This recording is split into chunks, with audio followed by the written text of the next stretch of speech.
Hello, everyone, and welcome to Creativity Worth Expressing. I'm your host, Ryan Anthony Hernandez, and today we have special guest Nicholas House. Nicholas, welcome to the show. How are you doing? Hi, yeah, I'm doing great. It's absolutely fantastic to be on the podcast. One of the things I would like to do before we really get started with the interview is introducing you to the audience. So, if you can uh, s- talk about who you are and also share what is your current form of creativity.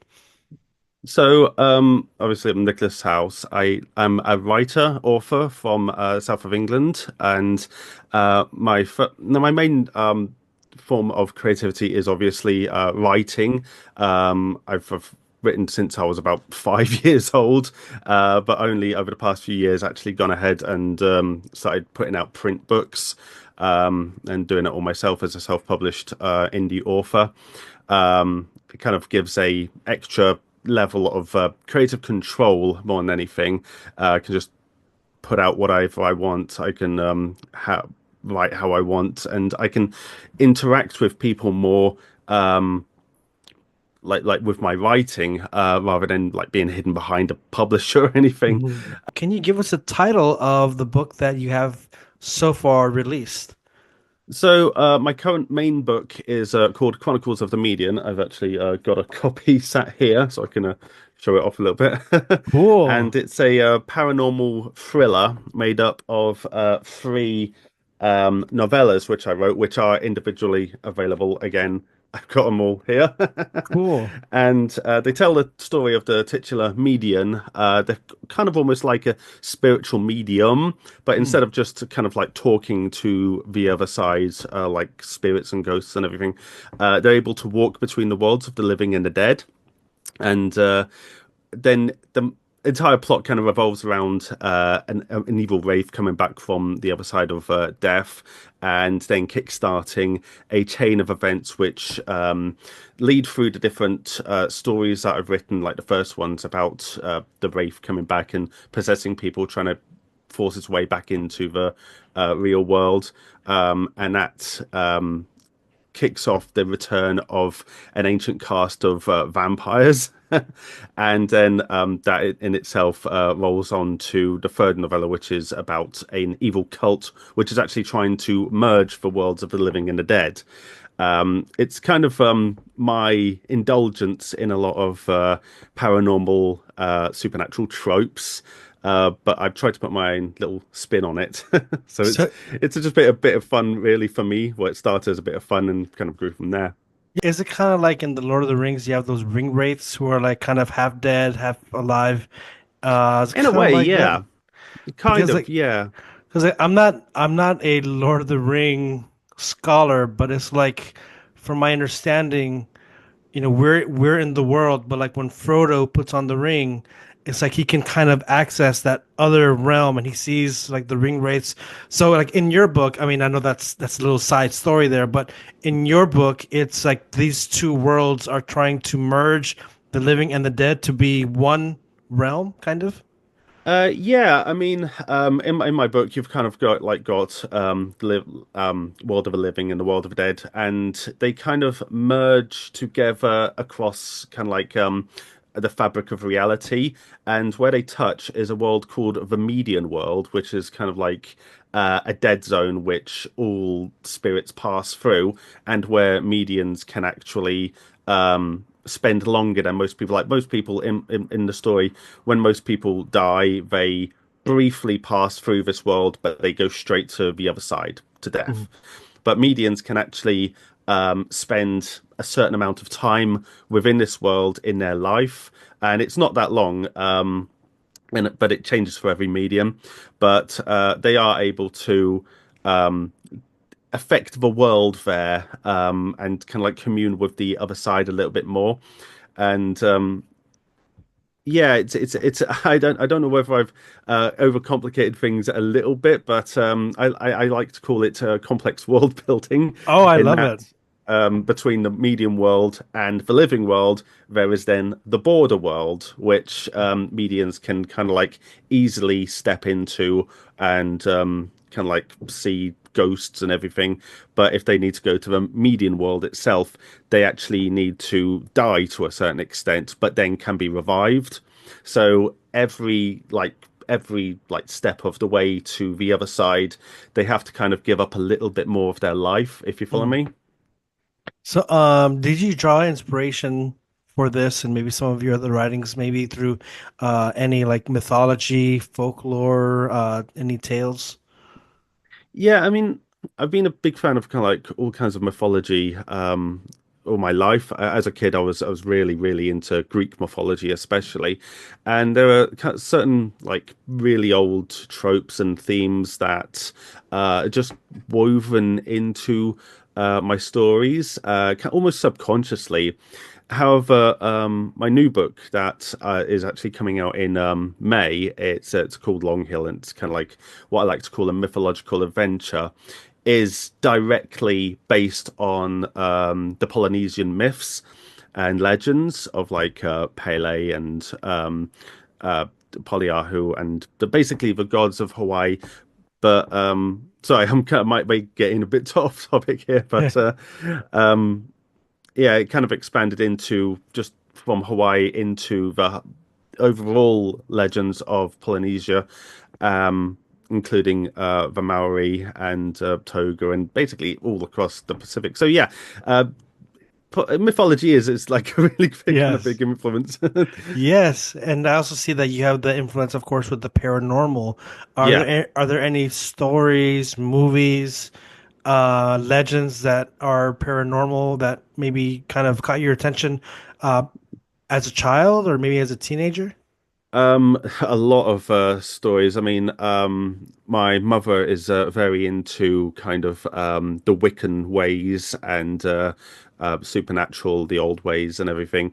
And so I kind of grew up with that kind of surrounding me. And she used to tell me a lot of stories about basically the old ways, uh, like what the nature of Halloween and things like that. How like the worlds on Halloween are supposed to merge so that you can see your loved ones who have departed like one day a year. And I've also been grow up growing. No, I've also grown up hearing a lot of kind of like not necessarily ghost stories, but like urban tales, almost like there's one that comes to mind when I actually grew up in Wales, and there's this one tale in Llangollen. I can't remember it exactly well, but it's basically about a cart that, like a ghostly cart that's supposed to come across an intersection every so often. And like I said, I can't remember it exactly, but I remember that influencing me when I was a teenager quite a lot. And over the years, its themes have kind of marinated and spurred the creativity towards things like Chronicles of a Medium. So where I wouldn't say necessarily it's directly influenced by anything in particular, it's almost like the vibes of a whole bunch of different things that have gone into it. Not to mention, as I say, it's a little bit of a guilty indulgence of like supernatural and paranormal tropes. I really like so just a bit of a mash together of all the kind of paranormal stuff I like.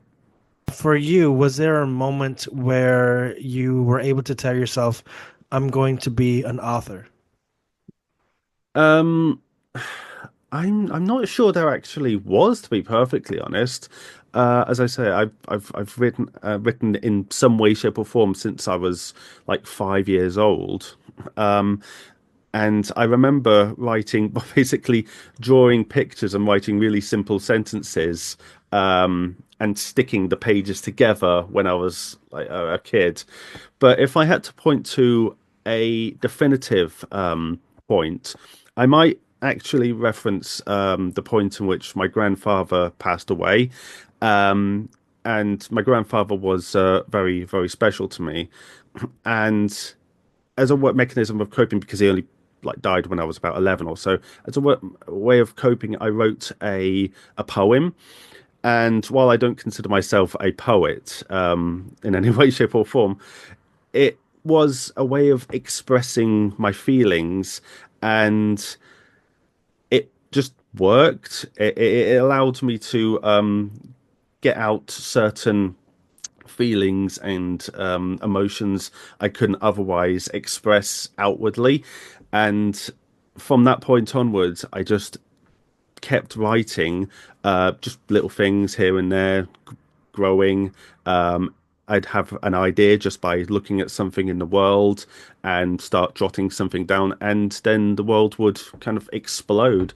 So from that point onwards, I kind of thought like, no, this comes so naturally to me, I feel, Mhm. that I don't want to stop. Yeah. Do you have like any maybe rituals that you do, or can you walk us through that process? So it all starts off with a seed, I find. There's always an instigating moment that kicks off the creative process in my mind. For instance, with Chronicles of the Median, or the first novella that it consists of, it sounds super weird, but I was kind of walking down the road and a car went past me and its hubcap flew off and just kind of like exploded in front of me. It kind of just whips apart because of the way it was spinning. And it starts to occur to me, like, what if that had hit me? What if I died at that point? And I kind of imagine myself dying, but almost being in a ghost world and wandering home and people not being able to see me. And that kind of led to the concept of the medium world. And it kind of it grew, and from that I started just thinking of like, well, who would exist in this world? What kind of potential could we have happen in this world? And then when I've got the kind of like the basic, like, okay, why would this happen, leading to what that happens there, you start to think, well, what necessities do I need now to have? Because, like, obviously, it's a skeleton of a idea of a story. So you start thinking a little bit harder to kind of fill in those pieces, and from that kind of emerges like focused plot points, which I kind of really then focus in on to develop in my head. And by this point, I'm like noting down lots of stuff. Um, and those individual plot points get like really vivid in my mind. And that's when I start writing, and I almost have like it's almost like a map in my mind, where you've got all these different plot points, but there's no really any connecting tissue. So I allow the story to organically weave to the different plot points, and try to have it natural. But I try to have the characters in the book and the writing process inform me how it would evolve, rather than force it, if you follow me. Yeah. And what are some challenges that you have faced as a writer when it comes to writing your books? And if you can share how you were able to overcome any of those challenges. Oh, challenges. I mean, that's a very good question, actually. I mean, there's challenges with the writing of the prose itself. Obviously, like writer's block, even though you know where you want to go, um, you don't know how to go there. It's just not coming. And as a result, that kind of makes me take longer than most people. I see a lot of people on social media was like, "Oh, I'm having 4 books out this year." I'm like, I've got about one book every 4 years, probably. Um, but eventually you'll kind of like get over that. And I find getting over writer's block, you can't force it, or at least I can't for myself. I can't just try and punch through it because it just won't read well. And as when I go back to edit it, it'll just be like this gap in the prose where it's like, what's going on? So I find it's useful to go off and work on another project while I'm struggling on that bit. That's why at the moment I've got um, two other works in progress, completely different genres. One is another paranormal thriller, and one's a epic sci-fi. So completely different ones. If I get stuck on one, go to the other one. If I get stuck on that, I go back, and I've probably worked through the work writer's block for that one. I mean, that's probably my main issue with the writing of a prose. But in terms of just general, it's time, a lot of the time, Mhm. finding when to be able to write because I've got a full-time job. I have a son, and they all kind of take up a lot of time. Um, but sitting down, I find to write, I can't just sit down and just instantly go. I need to sit down, read through what I've already done, have a bit of a think, sit back, let my mind wander, let my imagination go wild, just so that I can get in, I can step into the world, and rather than just kind of like writing, oh yeah, they did this, this is just things that I'm saying are happening. I'm imagining actually picturing the characters like conversing and doing the things they're doing, and I'm just basically describing it to the best of my ability. It's almost like it's a different world within my head, so I kind of need to get in that mindset, Mhm. which can take quite a while, unfortunately. Can you walk us through a bit of the background story of the characters? Yeah, so the main character in Chronicles is his name is Richard Wainwright, and he's been a median pretty much all his life. Medians typically manifest, or they typically they have always had their abilities, but they've never truly like manifested and understood them until teenage years. And a lot of medians have a lot of trauma in their life. For instance, Richard lost his parents at a young age, and it's almost like that triggers a lot of the abilities they have. And he's then kind of like learnt about it from mentors and his best friend, who was also a medium. And his best friend is a lot to do with the story, but as I say, I don't want to spoil too much. And he kind of takes a almost negative view on the world in general. Like the book starts off with him walking into a church in order to basically like send away the evil spirits there. And there's a couple of like young gangsters or like youths like harassing the priest there, and he sends them off like really kind of like get lost. He basically pulls a gun on him at one point. Um, and the priest is like, "Oh no, thank you, thank you," and he's just as cold to the priest, so he's kind of like almost got like he doesn't care about anyone, not really. The only person he genuinely cares about is his almost protege called Michael. And Michael is a proto median almost, Okay. and Richard is basically trying to protect him from that world. But as his abilities are developing, he can't protect him forever. So he has to kind of like start trying to introduce him to it. But that's when everything with the evil, nasty Ray from the other side coming back kicks off. And he's kind of thrust into this world, whether he likes it or not. And then in the second story, Michael takes much more of a leading role, and his story develops in some interesting ways. Let's say, can't go into too much detail about Michael because he there's lots of spoilers related to him, effectively. How does it feel for you when you're able to hold a physical copy of your published book?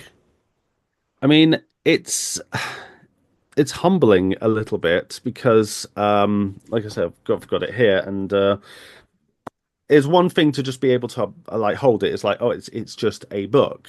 And as I say, I'm an indie author, so I published it myself. So sometimes I think, well, it's not that special because like anybody could do it. But then again, I then start flicking through the book and I see like literally everything is like I did all this. I wrote all the words. I like edited it. I even did the front covers. Um, and it takes a moment to kind of almost accept that no, I should be proud of what I've done there because it's not easy for everybody to do. I mean, again, like I say about the time issues, you need the time to do it. You need the ability to focus and think and actually get it done. And for one, I know a lot of people say like, oh, not everybody could write a book. My personal opinion is that everybody has at least one book in them, but not everybody's gonna have the chance to be able to tell their story, and to be afforded with the opportunity to be able to tell mine is really nice, and it's kind of, as I say, really humbling to be able to think that this is something I've done, and yeah, put it out there for other people. I mean, at the end of the day, my aim is not to make not to be the next massive famous author or anything like another Tolkien or like J Martin, um, Game of Thrones. I can't remember his name. George R. R. Yeah. Martin. That's the one. Yes. Yeah. I just want to kind of like put my story out there for um, posterity for and for people to read and to leave something behind, something of myself. What are some things that you learned from your writing process in the first book, Chronicles, that you've been able to apply skillfully to this new book that you're making? I mean, my second book is such a different entity that I kind of have to take a completely different view on it Mm. in general. Um, so whereas the Chronicles is almost quite dark, well, naturally it's paranormal thriller. I've almost had to kind of like force myself not to write as dark because the mythological adventure is supposed to be kind of like fun and like exciting. And I did find myself kind of falling into the pit holes of the prose getting a bit too dark at points, and I had to kind of like change that and lighting it up and veer away from the style of writing I had already done in Chronicles and almost relearn it to an extent.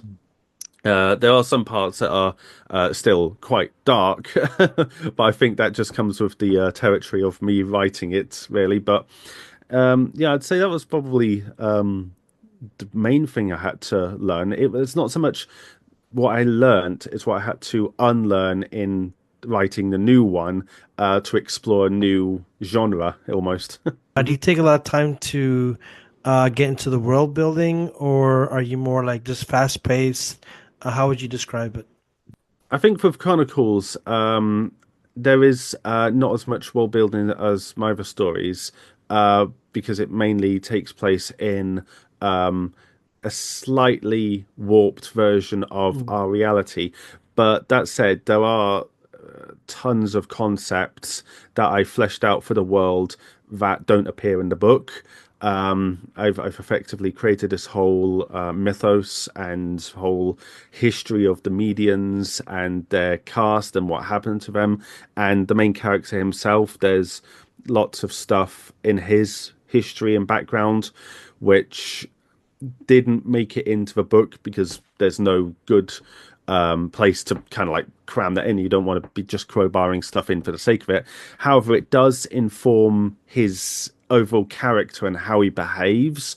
So I find I find it really useful to be able to build up the world in that way, so that it feels real to me. And even if half of it doesn't go into the final product, it still makes sense, and it's not just like it's a two-dimensional character. They are fleshed out, they have depth, and you can see, or at least I hope you can see that there's more to this character than is just on the page. We've seen your development, your growth as an author. You have your next project coming out soon. Hopefully, I think you mentioned earlier that it might be coming out in May. Is that correct? Yeah, May, my intention is to release it on the 3rd of May. There's actually it's called the Indie Author Festival, Indie Author Book Festival, hosted in Huntingdon, Cambridgeshire. And I'm basically debuting that book at that event on the 3rd of May. What's my little thing? It's called Long Hill. I printed off a little Mm. thing. This is the mythological adventure. Um, and yeah, hopefully, I'm very aware that there might be complications along the way, dependent on my editors' deadlines and advanced readers and everything. But this is the aim. Okay, well, hopefully everything goes nice and swift and everything is perfect. And I'm bringing up your books because we're seeing your growth as a, I mean, you're still a young writer, but how do you see your creativity as an author evolving in the future? Well, like I say, Long Hill, the next book is a different genre from Chronicles, and I consider myself, even though I've only got the paranormal thriller and then the mythological adventure coming out, I do consider myself a multi-genre author. It's because mainly I wrote books when I was much younger, which I haven't kind of fleshed out or released at all yet, and they were like fantasy and sci-fi and kind of stuff.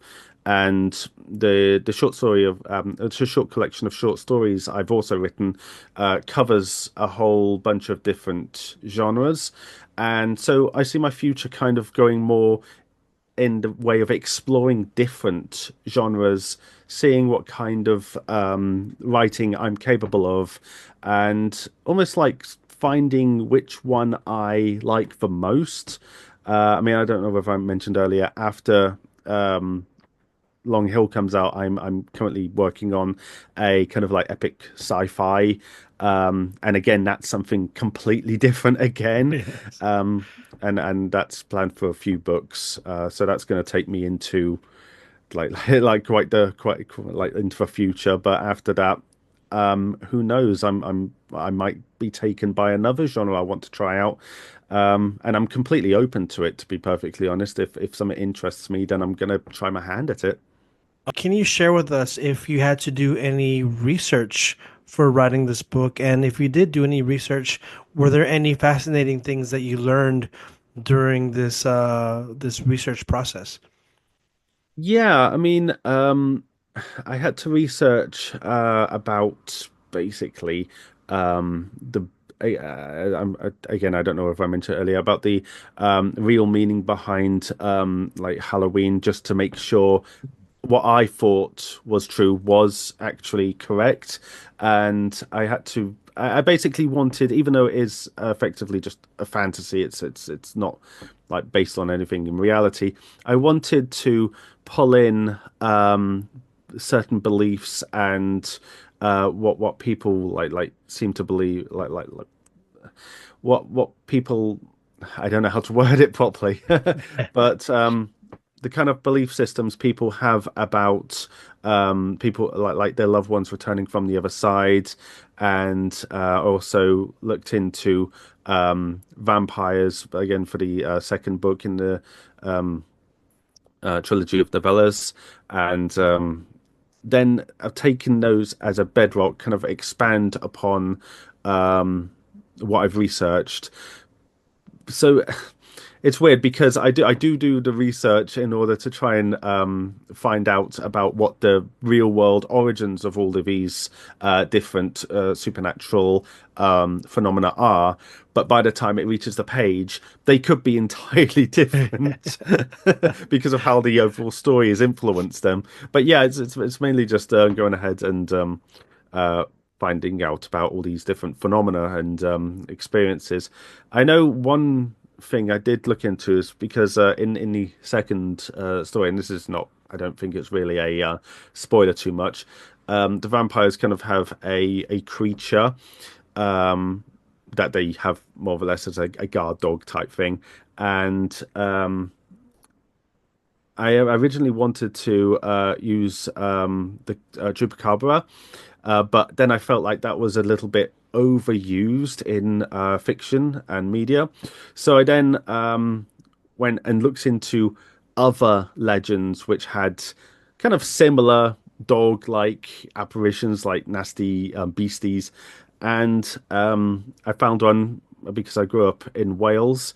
Um, a Welsh legend about I can't remember the name of it. I think it's called the Gwiltki, about like a hound of an evil hound type thing, like that roamed the moors and whatnot. So yeah, it's a lot of things that you discover that didn't originally know. That's quite fascinating in that respect. And you also mentioned that you worked on the cover as well, correct?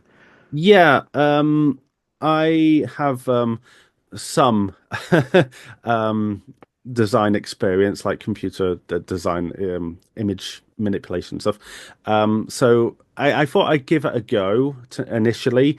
I thought I'd just try it out myself. My first, just get it. My first one that I actually tried was the first novella of the Chronicles, and I just kind of went out about town taking pictures until I found one that was like, oh, that could be interesting as a cover. And then the little figure on the cover itself is me. Okay. Yeah, I had my wife take pictures of me in strange poses. Um, and then I threw them into an image editing program and then just tried to put it all together and just I actually found I enjoyed it quite a lot. So I thought, well, I think it looks good. So why not do the rest? And to be honest, I've had some people come up to me at like book fairs and events and comment on the fact that they really like the covers. So I feel quite proud of that. To Yeah, it be honest, looks. consider I thought I just give it a go. If it doesn't work, I can try and hire somebody. But this seems to be going well for me. So. Yeah. Now I wanted to ask you, are there any other authors, upcoming authors out there who you suggest we keep an eye out for? Yeah, I mean, I've actually got a pile of books that I've recently just bought, but one that I've been quite enamored with lately is called Dark Bloom. It's by Molly Macabre, I think her name is on Instagram. We've also got, and I don't know how to say this word, Syzygy, I think. Sorry, it's called Syzygy. So it's Syzygy, and that's by J.D. Sanderson. Okay.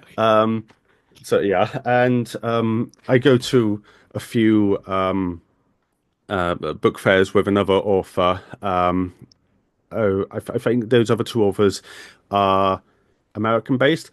This one is British based, and her name's Fanny Gerstang, and she kind of writes a lot of fantasy. The book I got here is called The Guardians of the Valley, and they're all on Instagram, and Fanny especially she hosts book fairs over here, so she does a lot of stuff for the community as well. Awesome. So thank you so much for being here. Again, always appreciate every guest who comes on the show to share their work. But now we come to the concluding question, and it's a question I ask all the guests on the show, is for you, Nicholas, why is creativity so important?